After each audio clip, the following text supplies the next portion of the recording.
दिल्ली जो है वो झांकी है, बिहार अभी बाकी है और आने वाले समय में आपको देखने को मिलेगा 225 पार एनडीए की जीत होगी और विपक्ष का सुपड़ा साफ। महागठबंधन कितना एक है ये लोकसभा चुनाव के वक्त भी पता चला, दिल्ली में विधानसभा चुनाव में पता चला और घटक दल में तय होगा। हमारे नेता जो तय करेंगे वही सर्वमान्य होगा और हम लोग पूरे मजबूती और ईमानदारी के साथ गठबंधन के साथ चुनाव लड़ेंगे। विपक्ष के 3-4 घटक दल आपको दिख रहे हैं, एक आध घटक दल तो एनडीए के साथ आ जाएंगे और बाकी जो घटक दल है उसमें आपसी फुटअव्वल जो है वो आने वाले 2 महीने में शुरू हो जाएगा। नमस्कार, आप हैं न्यूज़ फॉर नेशन पर। मैं आपके साथ अफजल सिंह। दिल्ली चुनाव के बाद अब बिहार में विधानसभा का चुनाव होना है। ऐसे में तमाम राजनीतिक पार्टियां हैं, बहुत तैयारी तो कर ही रही है। अब दिल्ली चुनाव को लेकर जो सीटों का बंटवारा को लेकर लगातार अब सवाल उठने लगे हैं। इसी को लेकर ही में जब लोक जनशक्ति पार्टी रामविलास के जो सांसद हैं राजेश वर्मा से जब सवाल किया गया कि आपकी पार्टी क्या तैयारी है, आप कितने सीटों पर लड़ेंगे, तो उन्होंने साफ तौर पे कहा है कि देखिए, हमारे जो नेता हैं पिछले बार 243 सीट पर चुनाव लड़े थे और हमारी तैयारी है वो 243 सीट पर चल रही है और हमारे जो नेता हैं वो एनडीए के सच्चे सिपाही हैं। जो भी सीट दिया जाएगा उस पर लड़ेंगे, लेकिन हमारी तैयारी है जो सभी सीटों पर चल रही है। और वहीं महागठबंधन को लेकर बड़ा बयान देते हुए नजर आ रहे हैं और कह रहे हैं कि जल्द ही उनके कई ऐसे घटक दल हैं वो टूट जाएंगे और हमारे साथ आ जाएंगे। क्या कुछ कर रहे हैं राजेश वर्मा, पहले सुनिए उनकी बातों को। दिल्ली में विधानसभा के चुनाव हुए, परिणाम चौंकाने वाला आया। बीजेपी की सरकार बन रही है पर आपकी पार्टी चुनाव हार गई। नहीं तो ये तो स्वाभाविक सी बात है कि हमारे पार्टी ने, आप ये समझिए कि जहां हमारा संगठन बहुत उस स्तर पर मजबूत नहीं था, बावजूद उसके पार्टी ने 50,000 से ज़्यादा मत लाए और हम लोग एक अलाइन पार्टनर होने के नाते हमारे नेता ने कमोबेश 10 से ज़्यादा विधानसभाओं में सभा की और जहां जहां हमारे नेता ने सभा की वहां सभी जगहों पर एनडीए की प्रचंड जीत भी हुई। तो ये सामूहिक एक प्रयास था और एक हमारे पार्टी का हमेशा से ये रहा है कि हम लोग लगभग कमोबेश जहां जहां एनडीए तय करेगा वहां वहां हमारी पार्टी ने चुनाव लड़ने का काम किया और एनडीए को भी मजबूत किया और हमारा संगठन का भी वहां पर धीरे धीरे और अब हम लोग मजबूत करने का काम करेंगे। बिहार को लेकर कहा जा रहा है, महागठबंधन के लोग कह रहे हैं कि दिल्ली में चाहे जो कुछ भी हुआ, बिहार में तो तेजस्वी यादव ही मुख्यमंत्री बने। नहीं, अच्छी बात है। हर पार्टी को ये सोचना भी चाहिए कि बनेगी सरकार, लेकिन अंतोगत्वा दिल्ली जो है वो झांकी है, बिहार अभी बाकी है और आने वाले समय में आपको देखने को मिलेगा 225 पार एनडीए की जीत होगी और विपक्ष का सुपड़ा साफ होगा। नीतीश कुमार के राजद के लोग कह रहे हैं कि इनका 27 चालू हो जाएगा। ठीक है, वो उनकी भाषा, उनकी मर्यादा है।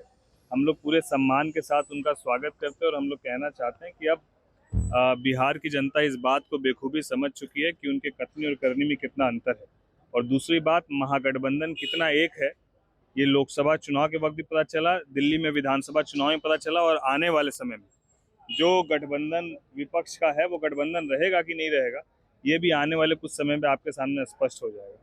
नीतीश कुमार के पुत्र निशांत को लेकर कहा जा रहा है कि राजनीतिक गिनती होगी और हरनौत विधानसभा क्षेत्र से चुनाव लड़ेंगे। युवाओं का स्वागत है और कोई यदि युवा सकारात्मक सोच के साथ राजनीति में आते हैं तो बिल्कुल उनको आना चाहिए, उसमें क्या दिक्कत है। बजट पेश हुआ, उसमें कहा जा रहा है जो विपक्ष के सांसद है उनका कहना है कि बिहार को कुछ नहीं मिला, फिर से मुंगेरी लाल के हसीन सपने। मुझे तो समझ में नहीं आता है कि यही विपक्ष दिल्ली में खड़ा होकर बोलता है कि पूरा बजट बिहार का था और वही विपक्ष बिहार में आके बोलता है कि बिहार को कुछ नहीं मिला। तो मैं यही बात कहता हूँ, इनके कथनी और करनी में जमीन आसमान का अंतर है। अब बिहार को क्या मिलता है? पिछले बजट में बिहार को लगभग 70,000 करोड़ की योजनाएं मिली। इस बार भी मखाना बोर्ड बिहार को मिला, निफ्टिम बिहार को मिला।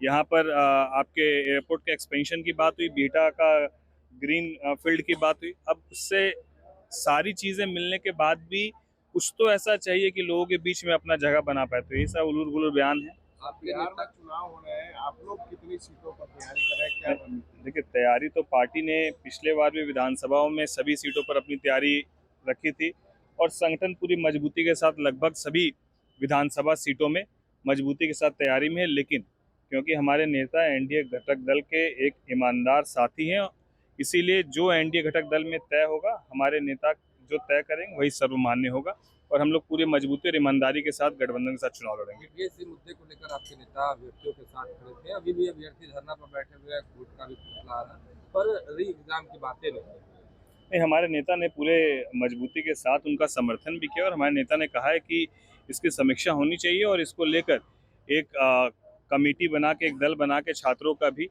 वो मुलाकात करने के लिए उन्होंने उस वक्त भी कहा था। उस पर कुछ बात भी है, उसके बाद आगे क्या हुई हम लोग एक बार उस पर देखते हैं।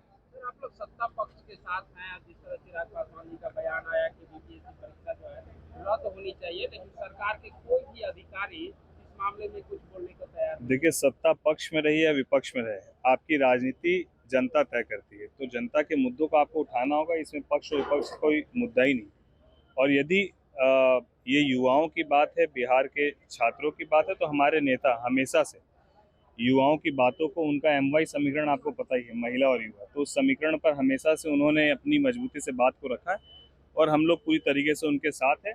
और हम लोग विरोध में नहीं है, हम लोग सरकार को एक सुझाव देने का काम किए, जो हमारे नेता के माध्यम से देने का काम। कांग्रेस के नेता तारिक अनवर है, अपने ही दल पे सवाल खड़े कर दिए और कई तरीके के बात। मैंने आपको कहा तो कि विपक्ष में महागठबंधन साथ है कि नहीं है, ये वो खुद पहले तय कर ले कि कौन साथ है कौन नहीं साथ है। आने वाले समय पे आप देखिएगा, जो विपक्ष के 3-4 घटक दल आपको दिख रहे हैं, एक आध घटक दल तो NDA के साथ आ जाएंगे और बाकी जो घटक दल है उसमें आपसी फुटअव्वल जो है वो आने वाले 2 महीने में शुरू हो जाएगा। कितने लोग साथ रहेंगे देखने को मिलेगा। सुना लोक जनशक्ति पार्टी रामविलास के जो सांसद हैं राजेश वर्मा, उनका साफ तौर पे कहना है कि देखिए हमारी तैयारी तो सभी सीटों पर चल रही है, लेकिन बड़ा दावा करते हुए नजर आ रहे हैं और साफ तौर पे कह रहे हैं कि महागठबंधन के जो घटक हैं वो टूटकर हमारे साथ आएंगे। और वही BPSC मुद्दे को लेकर भी क्या कुछ कर रहे थे आपने सुना।